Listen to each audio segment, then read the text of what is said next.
Have you ever been walking barefoot and then you stand on a pebble or a stone and the pain shoots right up your leg, making you squeal or yelp or groan? This is what plantar fasciitis is like. Heel pain with every single step. It can spread into the sole or the calf, and you wonder how much worse it can get. I remember the day it started, probably about 10 months ago or so, when I tried warming up with a skipping rope, and then out on a run I did go. I only did skipping a couple of times before the right heel pain became intense. I should have stopped running too, but I didn't listen to common sense. I had the New Year's Day triathlon and my first ultramarathon on the cards, feeling that I needed to keep running, pushing through all those many hard yards. Months later of near constant foot pain, I'd watched my Strava times go up.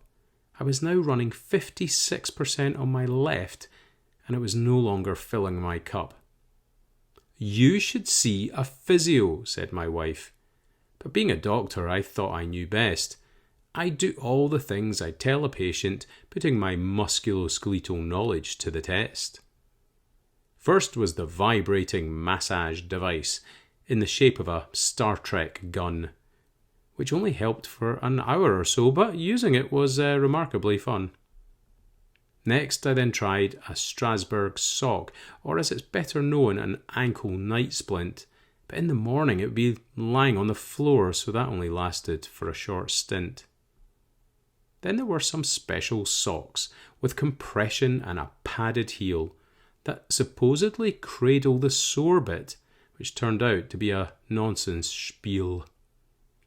Rubbery heel cups went in my shoes, designed to reduce the heel impact, but it seemed a waste of time in my barefoot ones, so I went back to standard trainers, in fact. Added to this was a slimy contraption, like wearing a jellyfish on my foot. I'd feel things slide around inside my shoe, and I'm not sure it did any good. Then it was time to put in the work, using rollers and a knobbled massage ball, painful stretches and self-massage. I was open to trying them all. Eventually, I even stopped running for a bit, but when I restarted, the pain returned. Dare I say, I checked with Dr. Google to double-check the diagnosis I'd discerned. But things came to a head one day. Doing a stretch, I got the shock of my life.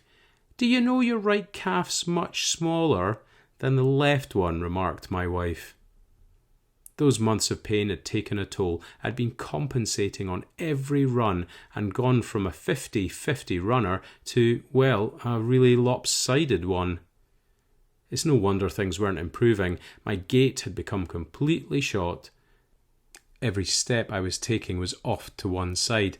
The withered right calf had lost the plot.